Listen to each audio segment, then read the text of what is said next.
Tipping is out of control, and it's gotten so bad that many people in the United States have stopped tipping altogether. Oh, stick around because this story is crazy. Because in the United States, tipping has turned into a financial form of emotional blackmail, perpetuated by larger and larger companies that have no business even asking for tips. But they all want to get in on this cash grab. Because believe it or not, companies like Walmart have even been test piloting requests for tips at self-checkout kiosks in their stores.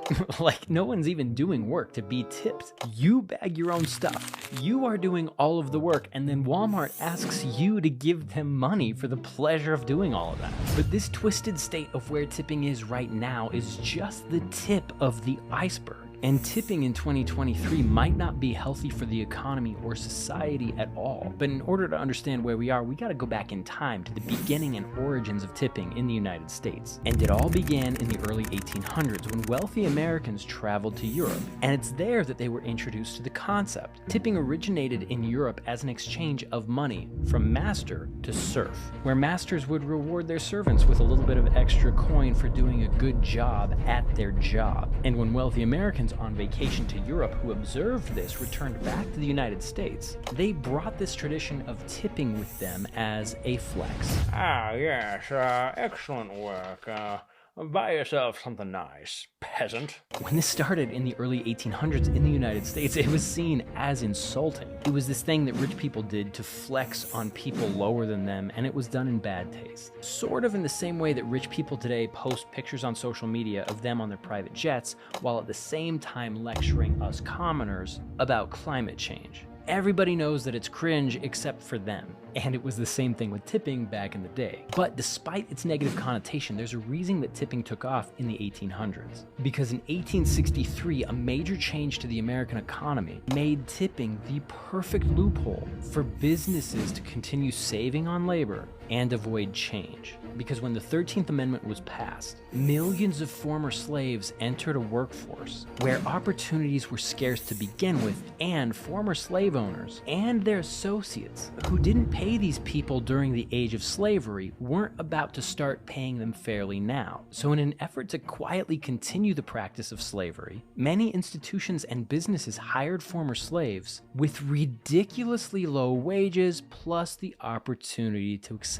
tips. And this practice grew in popularity in the South until pretty soon the entire service industry jumped on the bandwagon, as businesses saw an opportunity to normalize extremely low wages for low-level positions with the expectation that the difference in these very low wages would be subsidized by you, the consumer, in the form of tips. And that tradition stuck.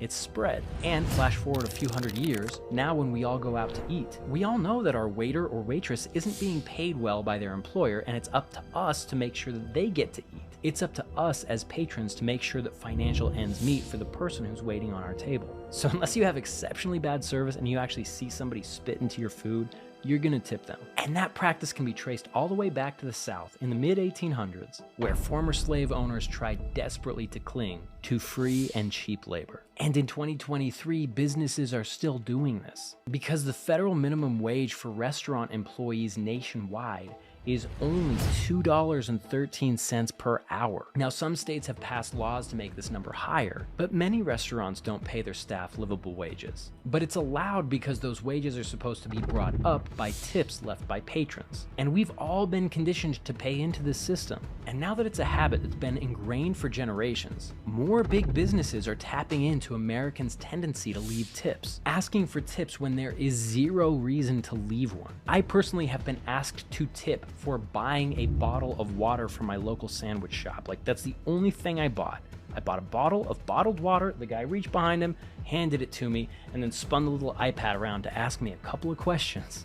Like, what are we doing here? And now that everyone is asking for tips for every service that's rendered in our economy, it's becoming really easy to just not tip anywhere. Because Americans are officially in a state of max tip fatigue. And as more people move away from tipping, it hurts the people who need tips the most. The people waiting tables who are getting paid less than minimum wage by their employer. And the most frustrating thing about all of this is if you refuse to tip in 2023, it doesn't necessarily mean that you're a terrible human being, because tipping feels so shady in so many circumstances. Because unless you can put hard cash into the physical hand of the person who helped you, there's no knowing whether or not that money is actually going to make it to them. If you tip on a digital screen, you have no idea whether or not the business itself is just taking that money for themselves. Just like Amazon got caught doing back in 2015. Almost a decade ago, Amazon had a program called Flex that allowed customers to leave tips for their drivers, and everybody loves their Amazon drivers. So people tipped, and they tipped generously.